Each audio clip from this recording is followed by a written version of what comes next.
دیکھے ہیں جو خالد خورشید گلگت بلتستان کا چیف منسٹر، میں نے ایک اس طرح کا آدمی،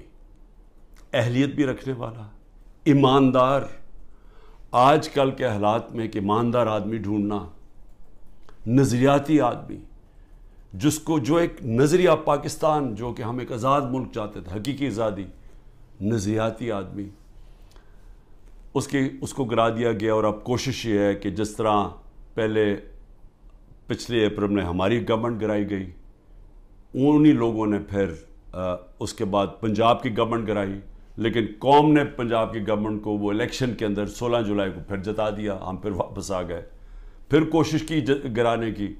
جبکہ ہم نے 186 ووٹ لے کے ایک ووٹ سے اپنی گورنمنٹ بچائی پنجاب کی، اور اس کے بعد ہم الیکشنز میں نے اناؤنس کیے